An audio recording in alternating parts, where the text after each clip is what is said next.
Welcome to the Christian Woman Leadership Podcast, where we hope to inspire you to embrace your God-given gifts, skills, and passions in order to lead with confidence. We want you to remember that you are fearfully and wonderfully made in the image of God, and you are fully loved by Him. You have been designed on purpose by God with unique gifts and passions in order to love and lead those around you. I'm your host, Esther Littlefield, a pastor's wife, business owner, mom, and writer. And I'm Esther's co-host, Holly Kane. I'm a wife, mom, and business owner. I also write at hollykane.org, where I focus on my passion for women's ministry. Together, we chat about important issues that Christian women leaders face. In addition, we interview other women just like you who lead in various roles, from church to community to business. Through this podcast, we offer you encouragement, tools, and resources to help you on your leadership journey. We are so glad you're here with us. Welcome to episode 113 of the Christian Woman Leadership Podcast. I am your host, Esther Littlefield, and I am here today again with my co-host, Holly. Hey, Hi. Holly. How are you? I am good. I'm really excited to be talking with you today. And in this episode, we are going to talk about leading small, what that means, why it's important, and how to navigate it well. Okay, but before we do that, we need to read a review. This one comes from Laura Chickadee on Apple Podcasts. She says, Esther is an excellent host and sure knows how to do great shows. I have already bought 3 books that her guests have written for my personal development. The guests are so good. The podcast is so comfortable and conversational, yet well organized and delivers great content that holds my interest. Really well done. Beautiful work, Esther. Thank you so much, Laura. That's so nice. Oh, my word. The other morning I woke up and I had a comment from Laura on my Facebook wall, and and it was like on our 2-year anniversary post. Mm-hmm. And she was just saying such wonderful, nice things. It was very encouraging to wake up to that. And she also gave a shout out to you, Holly, and about the episode we did about anxiety and lots of other things. So it's very, very appreciated when you take the time to review the podcast.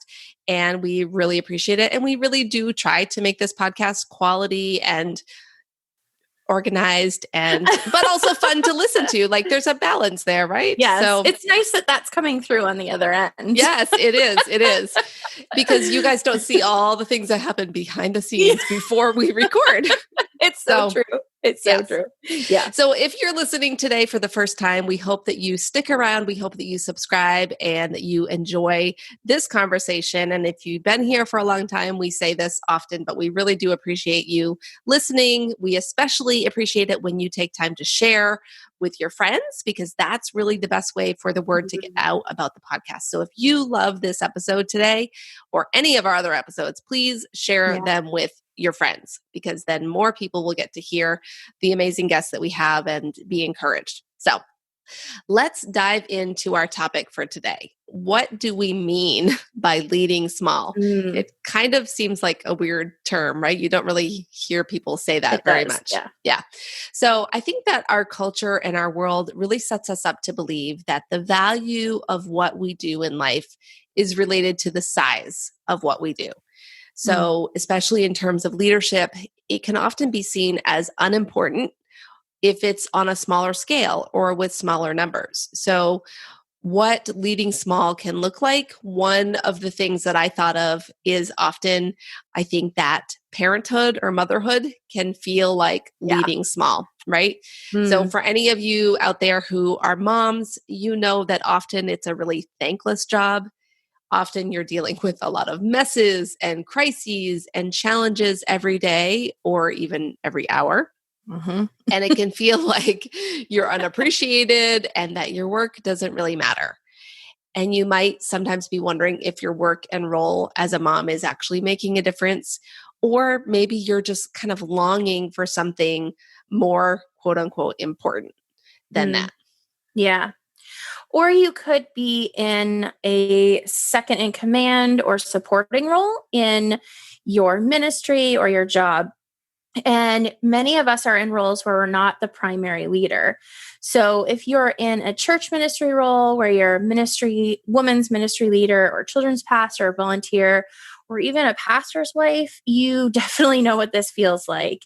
And on the flip side, the corporate setting, you might be a supervisor, a manager, but you're not the CEO. So in these kinds of roles, you feel like you're leading small. You often have lots of responsibility, lots of things get put on your plate, but not a lot of autonomy. And so there can be a real tension between trying to satisfy the people that you lead and those you report to. It can feel like you're in the middle of this really crazy sandwich. Yes. So, one of the things that we hear from people in this role that's especially frustrating is that you feel like your gifts and talents are not fully recognized by your leaders. And you also feel like you could be doing more, but you're held back for one reason or another. And I've used this word a lot on the podcast. It's a very stunting place to be. It Yeah. feels really stifling. So, Yeah. Yeah.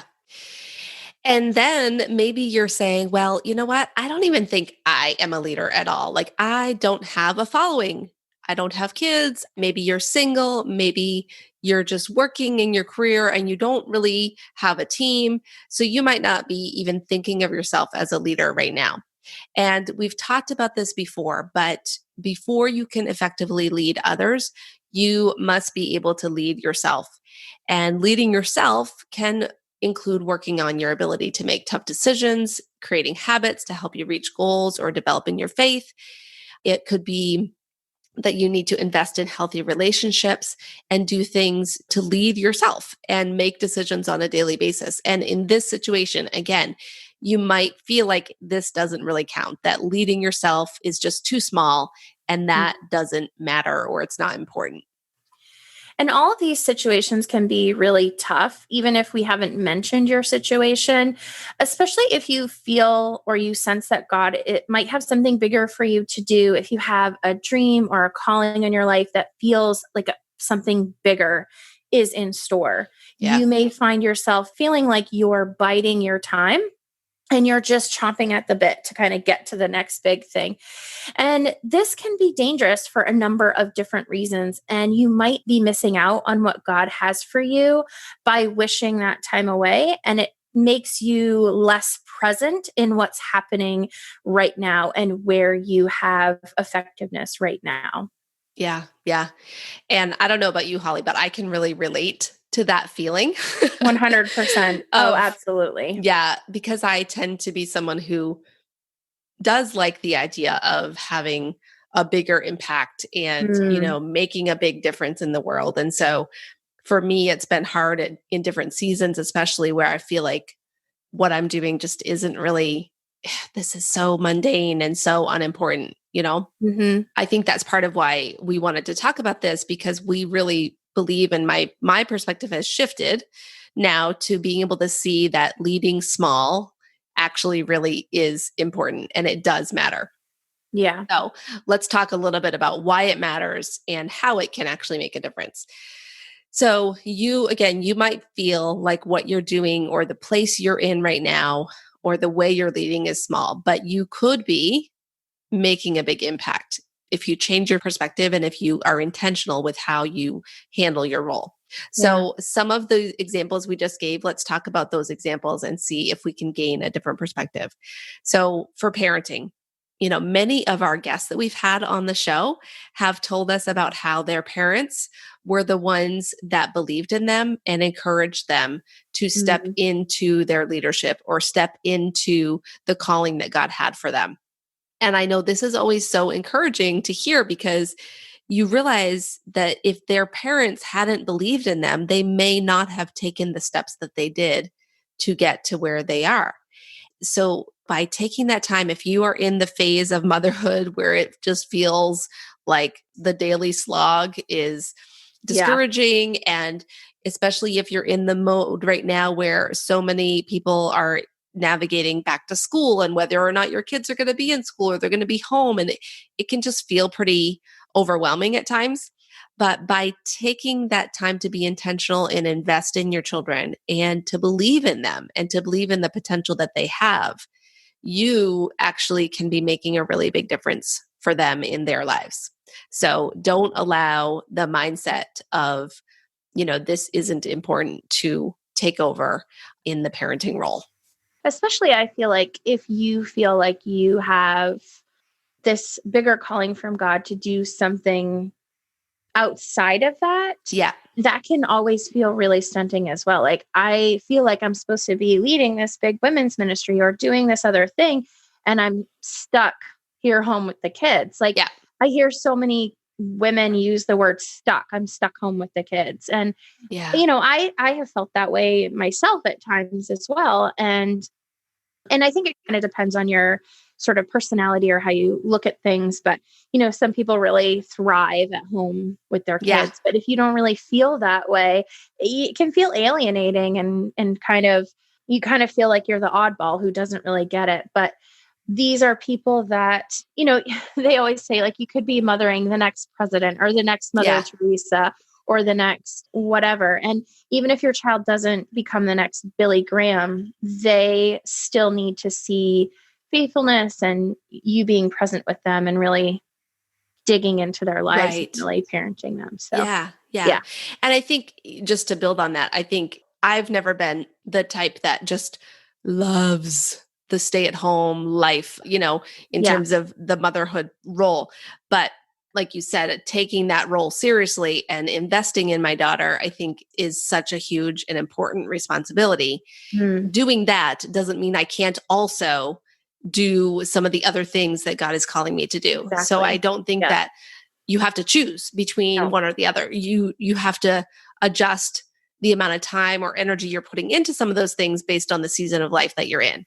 yeah, We've talked about that in past episodes, yeah, but that doesn't mean that you're not being a good mom if you choose to do something else outside of the home. But also, I think you don't want to neglect the importance of that motherhood role that you have. yeah. I think just recognizing the weight of the role oftentimes helps you shift priorities. And when we forget how important it is, it makes it easier to place the priority on other things for a while. And Yeah. and like we said, we're not saying that you have to just be stay-at-home mom. Like, it's just about shifting priorities appropriately in your life. So, Yeah. Yeah. yeah. Okay. And so when we talked about that second in command or a supporting role, sometimes we want a larger role, but we don't understand the responsibilities associated with that role. And perhaps God is keeping us from stepping into those roles because we're not ready. And in the end, it really could be more of a blessing than a setback.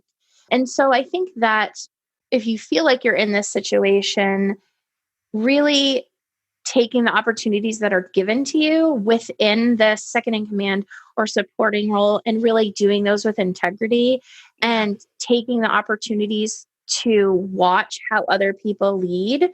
If you're in that sort of middle management supporting role, a lot of times you get a really good view of what's happening below you and what's happening above you. And you can learn a lot from being in that situation, learning how top leaders handle situations for bigger companies or ministries and stuff like that. So don't necessarily despise your role or become bitter in the fact that people aren't seeing, those talents and things that you have. Use those opportunities to really grow in your leadership while you're in those spaces. Yeah. Yeah. I Yeah. think that it's a good time to really invest, like you said, in the opportunity that you have and not just be hoping for that next promotion or that next phase of your ministry career or whatever it is. Because the people that you have in your circle right now, they need you. They need you to Mhm. show up. They need you to lead them well. Yeah. And again, even if you feel like it's only 5 people that you're impacting, like impact those 5 people and Mhm. make a difference for them so that they can look back on their time with you as a positive experience and that they can say, wow, I really loved it when I was serving under Holly, instead Right. of thinking, oh my goodness, I can't wait till I'm in the next place where I don't have to do these mundane tasks or whatever it is that you're facing. Exactly. There's lots of opportunity, I think, in that space. So, and the next one we talked about was leading yourself. So, in this way, you're making a big impact because you're preparing yourself and allowing God to use you in whatever ways He wants. You're being willing to surrender to His plans, even if they don't fit into what you thought would happen. And I think a lot of us, when we've had a shift, we thought we were going in one direction. We thought God was leading us into a certain area. And then all of a sudden there's this big shift and he's leading us into another direction. This is kind of where that leading yourself really comes into play, because you have to really become faithful in this new area, really start to learn, the things about wherever this new direction is taking you. And I think this leading yourself is kind of what really carries you from that one position to the other, because there are a lot of people who stumble and fall in that shifting of priorities or shifting of circumstances or whatever that happens to be. And so I really feel like this is where preparing yourself and allowing God to use you in whatever way he wants is so crucial and so important. So, Yeah. I think that this is something that God just is continuing to bring to my mind right now, is just this idea of surrendering my own goals and my own ambitions to whatever his will is. And that doesn't mean that like the goals or the dreams that he's given me are wrong, but sometimes it means I need to be willing to lay them all down and just say, wherever you're taking me is where I'm willing to go. And to recognize that leading yourself means being willing to just turn things over to God and to his plans instead of trying to control every step of the process. So one of the scriptures that we both thought of for this conversation, Holly, is Luke 16:10. And of course, there's a parable that leads before this. So you could read the whole chapter if you want to get the full context. But kind of the end of this summary that Jesus is telling them is, he says, one who is faithful in a very little is also faithful in much. And one who is dishonest in very little is also dishonest in much. So, it's that concept that we need to be willing to be faithful in the small things, in the small responsibilities that we have before God is necessarily going to give us the bigger things or the bigger responsibilities. And, you see that principle in scripture in a lot of different ways. And definitely sometimes God does put us in situations where maybe we aren't technically prepared because he wants to be able to show up and be the one that does the thing. But at the same time, if God has given us something small to be faithful in, and we are kind of despising that role and saying, this is below me, or this isn't, I'm cut out for bigger things than this, then I don't know if he's going to move us into that next phase, if we're not willing to be faithful in the small. So next, we kind of want to talk about how can we navigate this idea of leading small and doing it well. How can we make sure that we're investing our time wisely instead of, wishing it away? So we have a few thoughts around how to lead well when you're leading small. So the first thing that I thought of is just to be content where God has you. And this is not an easy one. So hard. I was just going to say that. Yeah. Not an easy one. But really, and again, I think there's kind of a tension between being content, but also being willing to work hard and to get to some of the goals that maybe God has given you.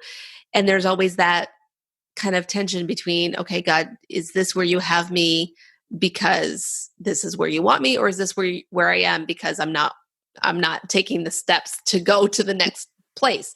Right. But a lot of times I think it is that we simply need to be willing to say, okay, for example, during the phase of life when my daughter was young and I was at home with her, I really had to work on being content with that and not wishing that phase away.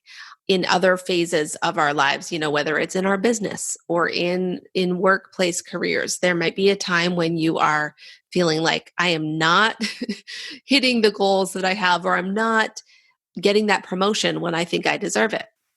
But again, to ask God to help you to be content with that, I think is really, really key.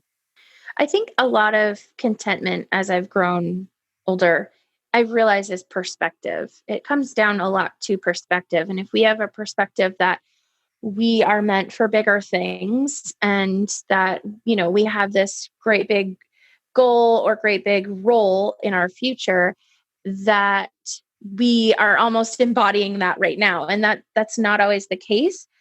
God may still have big things for you, but there's so much opportunity in where you are right now and things that he wants to teach you right now. And I think that a change in perspective really goes a long way when we're talking about contentment, and the perspective that every piece of the journey and every piece of where he's leading you, every little step, is just as important as the last or what's in the future. Whatever the future steps are, he's with you in each one of those, and he has something special for you in each place. And he has people for you to serve in each area. So I think it comes down a lot to perspective or expectations, what we're thinking our life is supposed to be like, rather than what God has actually put in our hands or put on our plate or where he's put our feet. Yeah. Yeah. It's funny because we all know the verse Philippians 4:13, where it says, I can do all things through him who strengthens me. But the context of that verse is really about being content because right before that, Paul is talking about, I have learned how to be in need and how to, have abundance. I know how to be brought low. And he's talking about all the different circumstances that he's been in. He's been imprisoned, he's been nearly killed, he's all these things. He's basically saying, I can do all of these things through Christ. And so that, I think, is a good verse to keep in mind when it comes to contentment, to think about that God can empower you to be content in whatever circumstance you're in, even when, humanly speaking, it may not feel possible. So, right. Yeah. Another thing I think that's important when it comes to navigating this well is to stay humble. And this kind of plays into what you were just saying, like, again, sometimes with that mentality of feeling like your gifts and talents are not being appreciated, for example, in the role that you're in. It can be tough to stay humble in that situation because you feel like, why am I not being used in the way that I could be used? Why are my gifts not being taken advantage of in this church situation or whatever it is? And so it's really important that even if that's happening, that we still have an attitude of humility, and that we still, yes, we do share how we are willing to use our gifts. And, maybe there are times we're called to speak up, but to do that with a perspective of humility. And then another thing I think that we need to do during this time is to invest in the people that God has placed in your life. That even if it feels like a small number, like it's maybe just yourself, or it might be just your family, your spouse, your kids, maybe it's your small group at church, maybe it's even just being able to reach out to your neighbors. Investing in those people and leading those people well during this time is going to help you be ready for whatever the next season brings that God has for you. So, how can you lead the people that God has given you well? Lead them with passion. Treat them the same as if you had a group of 500. I often have heard people talk about, in the podcasting world, people talk a lot about how many people you have listening and how many people download your podcast each week and stuff like that. And some people get really discouraged when they say, oh, I only have 30 or 50 or 100 each week. And the way to reframe that is to say, well, what if you every single week had 50 people show up at your house to listen to you talk for an hour? Like, if you think about it that way, you realize that number, while maybe it looks small, is actually, that's 50 people who are willing to listen to what you have to say. So whether it's you're building something online or you're just living life in your neighborhood, just look at the people that you are leading and treat them the same way you would want to treat the larger group of people that you might have down the road. I totally agree. I think it's funny. Like, I've been trying to, so weird to compare this, but I'm going to anyway. I've been trying to build my Instagram page, and recently I got to 150 members, or not members, followers. And I was like, lots of people have like hundreds of thousands of followers. And it's so funny because if 150 people came to my living room to listen to what I had to say about, from my business, I would be like overwhelmed. I would be so Yes. shocked and I would be so overjoyed.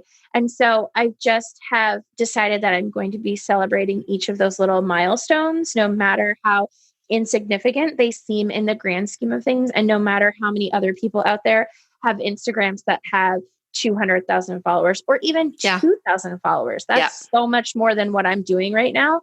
But I have 150 people who are interested in what I have to say. Yeah. And so, yeah. Right. Agreed. Yep. Okay. So the last principle for leading small and doing it well is to invest in your own leadership and development. So when you are leading small, when you have a smaller scale of people or responsibilities, this is the perfect time to be investing in your leadership and doing it now rather than waiting until the future when you have a bigger role. Because at that point, you're going to potentially be busier or you're potentially going to have more on your plate. So if you can take time now to prepare yourself for what you may be doing in the future, you're going to be so much better off. And your perspective is going to be, again, I love that you've mentioned the word perspective, because your perspective will shift when you look at it as this is the perfect timing. Like, thank you, God, for giving me this time to invest rather than, oh my goodness, I can't wait to be on to the next thing. Right. So we have, next up, we're going to talk about some ways to do that, some practical things that we can do to invest in our own leadership at any season, but particularly if you're in a season of leading small.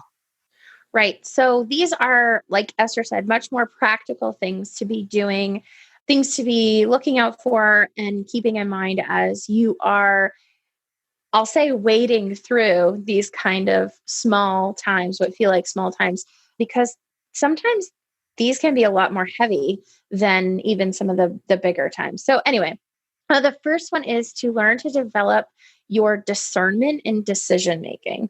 This one is huge because if leaders do one thing a lot, it's decision making. Yes. And oftentimes you're making decisions for groups of people, big numbers of people, and they are following your lead. And so if you do not have well developed discernment, you can be making some really big mistakes.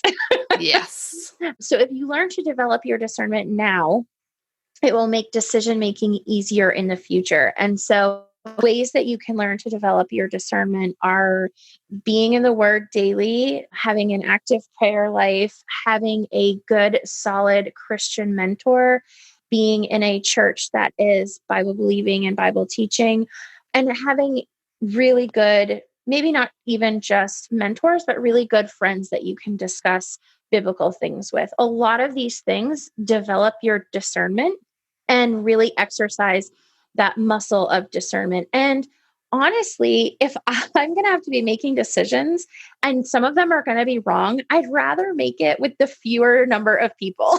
Yeah. Yeah.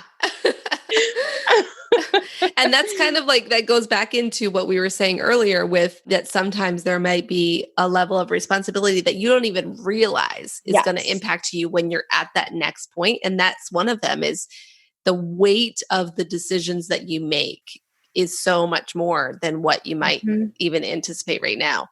My daughter and I were in the car the other day and she was talking to me about jobs that she maybe would dream of having, but actually wouldn't be good at.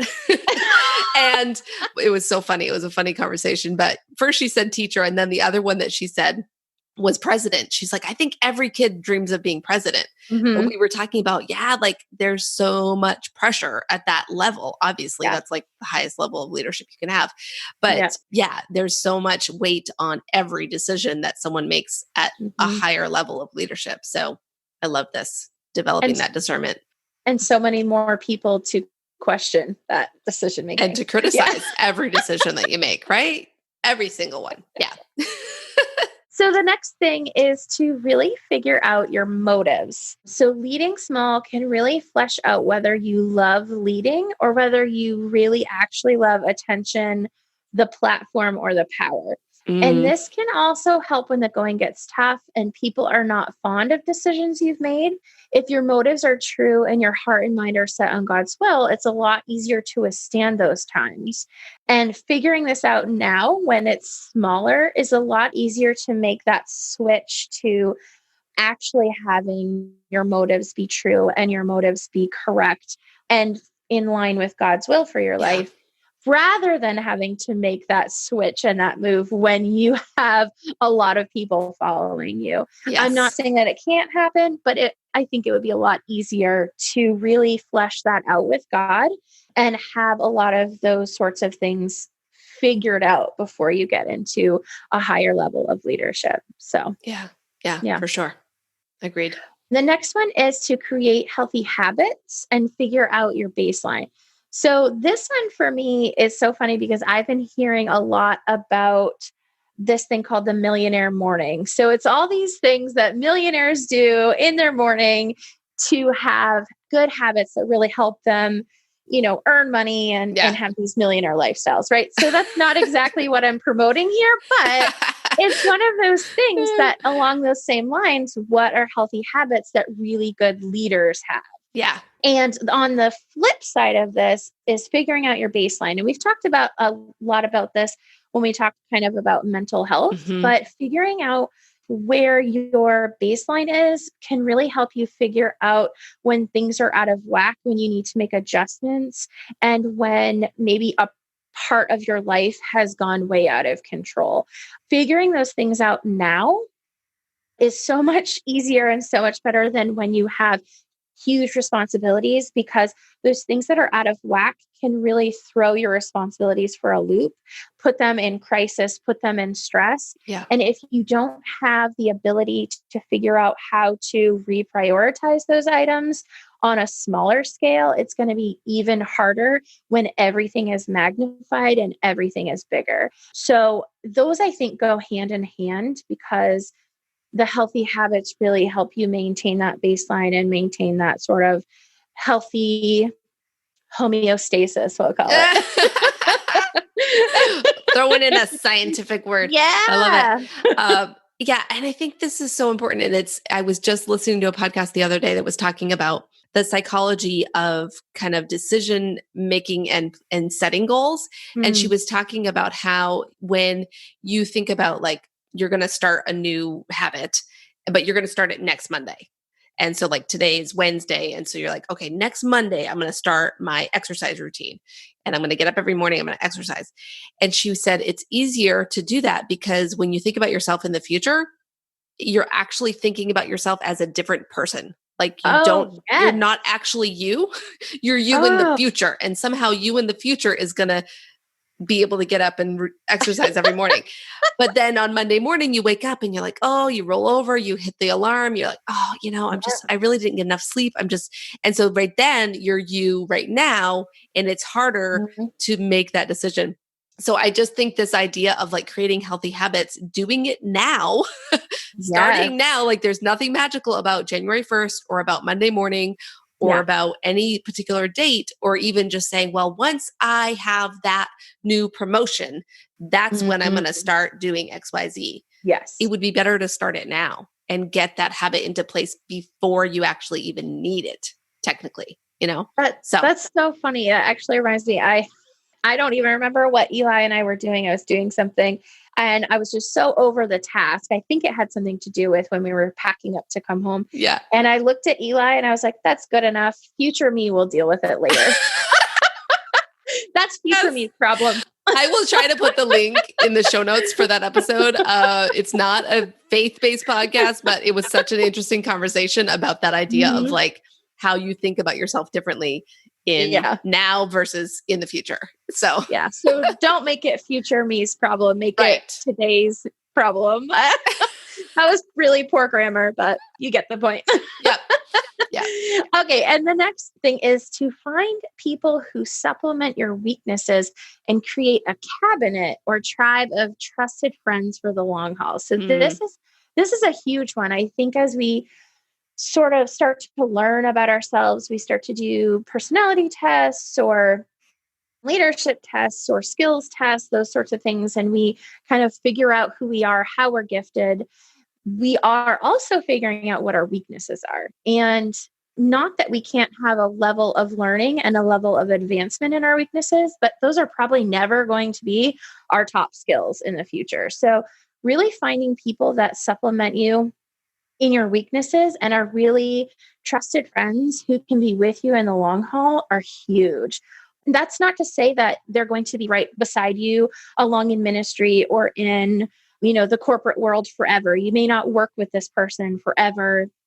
You may not be in ministry or even in the same area, but having people who understand you and can compensate for your weaknesses while you're working together, or even just give you a good perspective on things, is really great. And so I used the word cabinet in this because the president has a cabinet of trusted advisors. That's their job. And so as you move forward in your leadership, those are people that you're going to need. And there's nothing wrong with having a cabinet in your life right now. So looking for those people and kind of figuring out who those people are is a wonderful thing to be doing right now. And then the next thing is to grow in integrity, always being willing to take the next right step, even though it's hard. I think when people watch you grow in leadership and you change who you are or your morals or ideals in pursuit of bigger and better things or bigger and better roles, oftentimes it can be viewed as hypocrisy or really self-serving. And so I think it's really important to exercise the muscle of integrity because it is a muscle that has to be exercised. It's not something that you can take for granted. It's not something that you can just say, I'm an integrous person, and then go about your life. You have to really be thinking about your decisions and whether or not they are true and actually filled with integrity. That's not something that you can just put off for the future. Oh, well, I'll have integrity when I get to the top, and these decisions I make now don't really matter. That's not really how these times of leading small should be viewed. Integrity should start right from the beginning and go all the way through. And I think a lot of times that when we see leaders in high positions that have a fall from grace, if you will, it's because at some point during their leadership, they've slipped in integrity in some area and have just kept going on the journey without stopping to really fix whatever that is. And then they get themselves into a place where they kind of can't get out of it. And now it's for public consumption. So Yeah, that's so true. And I think those last 2 points that you just made really go hand in hand, that part of making sure you stay in integrity is having that cabinet or that tribe of trusted friends that will hold you accountable, and to even be able to say to a few people, hey, if you see me getting off track, call me out. Or if you have questions about the state of my marriage or the state of my spiritual life or anything, like, ask me some questions. Because if you give people that permission ahead of time, then there's more likely to be that willingness for them to do it and for you to participate in it when you need to. So I love it. Okay. So another thing that we can be doing to prepare and invest in this time that we have of leading small is to learn to love those you lead, even when they're unlovable or difficult or unleadable. That's a good word. Is that a word? Well, I think it's a made up word, but I think unleadable. You wrote it, and I think that's kind of fun to say. Unleadable. You are unleadable. Well, it's true. People can be really unleadable. Some people don't want to be led. That's true. Yes. And so as a leader, if you run into these circumstances with different people that you find difficult to work with or difficult to love, like, this is the time, like you said, to allow God to work on your heart, allow God to show you how to love them. Look for resources and books you could read or trainings you could attend that would help you to learn how to appreciate them or how to love them more effectively. I know that just different times, there's always people that are going to kind of rub us the wrong way, or that our personalities aren't going to mesh really well. And as leaders, we really have to be able to navigate that and not just treat those people poorly because we don't fit well with them or that we don't really get along with Right. them. We still have to be able to love them. And, obviously the best example of that is Jesus and how Jesus treated people who were different than him, how Jesus treated people in conversations, in his relationships. He really did surround himself with people who were very different in a lot of ways. And he broke a lot of the cultural norms of his day Yeah. to show love to people who maybe were normally not appreciated or not loved. So Yeah. I think that's a great thing that we He's can do during this definitely the time. ultimate example of that. Yeah. Yeah. Not hard to live up to at all. Not at all. Not at all. So the next thing is to develop courage and perseverance. And this just made me think so much of a quote, something that Sharon Hottie Miller said in episode 80. She said, most of the leaders you see are there because they persevered when no one was paying attention to them. And I think that totally hits the nail on the head of exactly what we're talking about. Being able to persevere oftentimes takes a lot of courage because it is so difficult to slog through some of those really tough times. But oftentimes, people who are in bigger roles of leadership, it's directly related to those times that they had to persevere through something difficult or through something that they had to have courage in. So don't despise those areas or those times or circumstances, even though they're difficult. They may be exactly the reason why you need to be leading in the future. I mean, oftentimes we talk about how, a difficult circumstance or a hardship or something that you've gone through is the exact thing that you need to go through to be able to lead someone else through it or to show someone else that it can be persevered through. So just don't lose courage, don't lose faith during those times. And remember that building up that courage and perseverance is definitely going to be a huge thing for you in the future. And it's going to make those, I keep talking about building those muscles. This is one of those things. And if those muscles are built, they'll be easier to use and exercise in the future. Yeah. Yeah. I love that. All right. So the next point that we have that you can do during this time is to learn to learn. We love talking about learning on this podcast. Do. We say leaders are learners because really you need to constantly be a learner as a leader. You need to be coachable and to be willing to be led. Like we've talked about being unleadable. You don't want to be one of those people, even if you are a leader. Like you don't want to be an unleadable leader. It's a lot of I love else. it. But that's really one of the most powerful attributes of a leader is someone who is willing to learn and willing to be coachable. And, when you have people on your team that you can see are just hungry to grow, hungry to learn, hungry to develop, rather than having people who are just like, oh, I've got this all figured out, or I don't need to learn this thing. I already learned that in school, so I don't need to go back to that. That attitude is really hard to see them developing into a higher role versus someone who just has that coachable spirit and that learning attitude. They are much more, I think it's much easier to see them in the next role, the next level of leadership.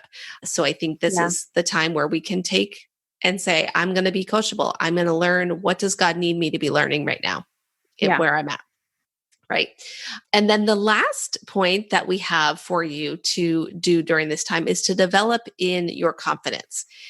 And that's something, we talk about leading with confidence on this podcast. And again, you might think, well, I don't really need to have a lot of confidence when I'm only leading 5 people. But this, again, is the perfect time to develop in your confidence, both like you were talking about the first point of making decisions, like having confidence in decision making is huge because a leader who makes a decision and then second guesses it for the next 45 days and talks to all of their team members and tries to get their perspective and make sure they make the right decision, it's hard to follow a leader like that. Yeah. But when a leader makes a confident decision and they feel good about it and they feel like they've made that decision with the help of the Holy Spirit and guidance from trusted advisors, that is much easier to follow. So a couple things about developing your confidence. One, I did a podcast episode way back at the beginning of this show Episode 6 is all about leading with confidence, and I talk about why it matters in your leadership. So why do you even need to have confidence as a leader, and how it can impact you as a leader? And I defined what I mean by that. Okay. And then episode 67, I talk about the reasons that it makes you a more effective leader. So kind of 5 ways that having confidence will make you a better leader.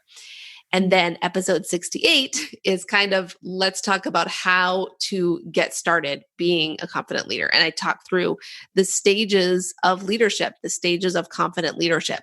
And I actually have a quiz for you if you want to take that quiz that will help you. Because I think sometimes we're like, well, I don't know where I'm at. I don't know if this is an area that I need to be worried about or growing in. So you can go to estherlittlefield.com/leader quiz and take that stages of leadership quiz. It will give you a place of seeing where am I at? And then it will also help you to know what are your next steps towards that. And a lot of what we're talking about are things that I kind of include in that quiz, in the context of that quiz. And all the links for everything we're talking about will be in the show notes for this episode. And you can find those at estherlittlefield.com/episode 113. So be sure to go over there and check that out. And then the last thing I want to mention about the idea of confidence is that I will be having my next round of the Confident Leader Catalyst coming up in a little while, a few weeks. So you'll be able to hear more about that on the podcast. But if you take the leader quiz, you'll see the option to get on the wait list for that. You can also just go to confidentleadercatalyst.com if you know, okay, I just want to get on the wait list right now, so that you find out about that first when it opens up. So, yeah. And I'll just say a little plug for the Confident Leader Catalyst. So, I have done a lot of this stuff with you as you've been going through just our friendship and stuff like that. But when I actually took the Catalyst, it was so nice to have everything kind of just put together and really, I don't know, it kind of synergized it all together and really gave me a really good view of who I am and how I lead and what's important to me and what opportunities I have as far as a leader. And so it just kind of is so organized, and I don't know, it's really, really good. So you should join it, because even if you've done some of these things and you feel like you've come through a lot of this stuff, that's kind of how I felt. I felt like, I've done a lot of this stuff, but it just gave me a really good view into who I was and how I lead and why it's important that I be confident. And it really did up my level of confidence, even though it sounds weird. I don't feel like I've arrived, but I feel like I have some level of, mastery when it comes to that. Yeah. So yeah. Awesome. I hope that was articulate in some way. Holly says it's awesome, so you should do it. The end. That's how we've decided we're going to do each other's marketing, and we're just going to say, I'm going to say Holly is awesome. And give her money. Yeah. And I'm going to say Esther is awesome. Give her money. That's how marketing is going to go. Right. Yeah. Yeah. Maybe not, but you're really good anyway. At this. Okay. So okay. Yes. Okay. Back to seriousness. Okay. We hope this conversation has really helped you think differently about the idea of leading small, and that you can truly see how leading small right now can have an impact on your leadership and how you can have an impact on others while you are leading small. So we talked about a lot of things, and we mentioned a lot of different aspects. So we have an action step for you. Actually, we have 2 action steps for you. That's right. The first one is to join the Purposeful Leadership Facebook group. Once you get in there, you'll be in a group with lots of other Christian women leaders, and you'll have a really great place to find resources and encouragement and all of those things. And you know what? You may even find one of your cabinet members in there. Oh, yeah. It's true. Right? Someone in your tribe. And then the second thing is, we would love for you to tell us, from the list of ways that we talked about to prepare, what is the one thing that you're not doing right now that you want to start or that you're going to start? So we'll try to put a post up in the group about this episode, so you can comment, or you can just create your own post within that group to tell us what areas that you are going to work on in your leading small that you're not currently doing right now. So Yeah. And again, all of that list of things will be in the show notes Yes. at estherlittlefield.com/episode 113. So if you need to refer back to it because you don't have like a amazing, perfectly auditory memory, I don't know what that is, but I have to go back and read things when I listen to them to make sure I know what I'm talking about. But yeah, we would love to know, where are you going to take this? Like, don't just listen to this and say, oh, that was good, and then move on with your day. Try to choose one thing that you're going to take action on. All right. So again, as usual, when Holly and I do an episode together, we like to wrap things up with a fun question. And today, Holly, my question for you is, what is your most recent purchase other than the normal household supplies, groceries, stuff like that? What's the most recent purchase that you made? Okay. So this is actually, so if you're listening to this episode, you may not really get We're going to have to put a picture of this in the show anyway. notes. We're going to put a picture of this in the show notes. So this summer when we were away, living in a camper can get a little rough. And so you don't take care of yourself as well, maybe. So we found at the end, we were eating out a lot more. We were drinking a lot of stuff we shouldn't be drinking and not getting enough water. And so whatever. So I decided that I really needed to drink a gallon of water a day. So I bought a gallon-sized water bottle. Oh, my word. It is huge. Yes. Okay. Yeah. So the funniest thing about this is I looked on Amazon is where I purchased it, and you can see photos of people who have purchased the item. They will add a review and add a photo. And there are literally people who have this water bottle next to their cat, and they're like, this water bottle is the size of my cat, or next to their baby. This water bottle is the size of my baby. Like, it's huge. It's huge. So huge that I cannot pick it up with one hand when it has water. But it has these like motivational things on the side that say 7 a.m., good morning, and 11, remember your goal, and 1 p.m., keep chugging and stuff like that. So I'm going to try to drink a gallon of water every day, but I may get more of a workout just from carrying this huge bottle. Yeah, maybe that's the trick. Maybe. They're trying to trick you into carrying that gallon of water around every day. Okay, if you have ever purchased a gallon water bottle, you need to comment on the Facebook page or something like that, because it's hysterical in actuality, how big this is. It's huge. We're going to put a picture of this. Yeah, we need to. Yeah. When we were talking before we recorded, Holly was telling me about this, which is why we thought of this question, because I thought everybody needs to hear this funny story. But she was holding it, and I was like, how do you drink out of that? Like, are you going to hold it up and there's a straw? So she started drinking from it. I was like, just looks like a really giant baby drinking with a giant water bottle.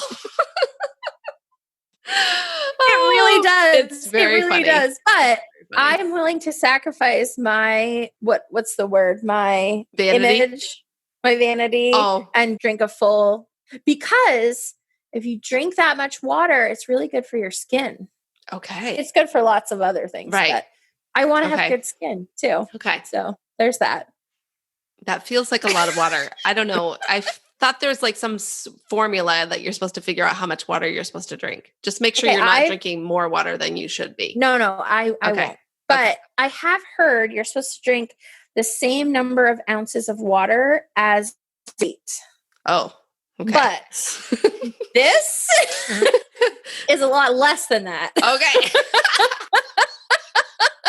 Okay, well, we're not going to give out our weights on the podcast. No, I agree. But what I'm saying is it would be more dangerous for me to drink that amount of water than this amount of water. Okay, got it. Yeah. Cool. So do you know of a different formula? I guess I just didn't remember exactly what the formula was. Oh, okay. I just knew there was some formula. But if you know a formula, let us know how much water you're supposed to drink. Oh, wow. What is the water algorithm? Yes. Okay. Water algorithm. All right. So what's your most recent purchase? Okay. So mine is not nearly as funny or exciting, but I will just elaborate slightly with a funny story. Okay. So this past weekend, I went to Vermont on my 40th birthday trip with some girlfriends, which sadly Holly was not able to be there, but during the trip, I realized that I didn't really bring anything slightly dressy at all to wear. Oh. And we were kind of spending one day where we were doing something a little bit fancier. And so I was like, I gotta find something. So I was trying to like find a dress or find a shirt or just something that would kind of look nice with at least something that I had instead of just like a t-shirt. And so I did go in and I found in one of the shops, I found 2 shirts and I found one that was a little bit nicer and it was like on a super duper sale, which was fun. Ooh. But the other thing I was like, I'm going to look for a swimsuit, a new swimsuit, because you always, it's always nice to have a newer swimsuit that's not like, I just like buying stretched out. Yeah. And it's like the end old. of the season. So it's like everything was on sale. So there was this one shop that had these amazing sales and these super cute swimsuits. And so I decided to try them on. And on the way we were walking over and we were talking about, this is like way TMI, but we were talking about sports bras and swimsuits, and like trying to get them on and off during when you're sweaty and hot and how like stuff starts to roll and stuff gets all, tangled up and it's just not fun. Yes. Well, that is what happened when I tried to put on these swimsuits. And I was like in the changing room, just praying that I wasn't going to like have to call my sister to come help me get unstrapped from my swimsuit, because apparently this particular brand runs very small. And so the normal size that I would buy did not work. And then, so I tried this like 5 or 6 swimsuits on and none of them worked. And I was so disappointed. Yep. And then the next day we were back in the shops area and I'm like, I'm just going to look at those swimsuits again. Literally the only size they had was the one that was too small. And I think it's because there's only like 3 people in the world that can fit in those swimsuits. So anyway, so that was like my botched attempt at buying something. But I did buy a couple shirts and I bought like a journal, a double pack, one for my daughter and one for me because she loves journals as much as I do. So the funny thing is when we were talking about this, I asked you what you purchased. And in my mind, I was like, guarantee she bought some shirts and a journal. And that's literally what you said. So like, I just think it's so funny. That is hilarious. That is really funny. I knew exactly what you were going to buy. But I will say that conversation about swimsuits is hysterical because I always, oh my gosh. So I got some new bathing suits before we went on a cruise last year. And, I have like 2 pieces, like those ones that cover, but they're 2 pieces. Yeah, like a tankini. Yes. Yeah. And I was like, I get really annoyed with having to like readjust it, pulling the top down, pulling the bottom up. Like it's just annoying. So I'm definitely going to go with a 1 piece. Right. I'm like over it. Right. So I buy a 1 piece.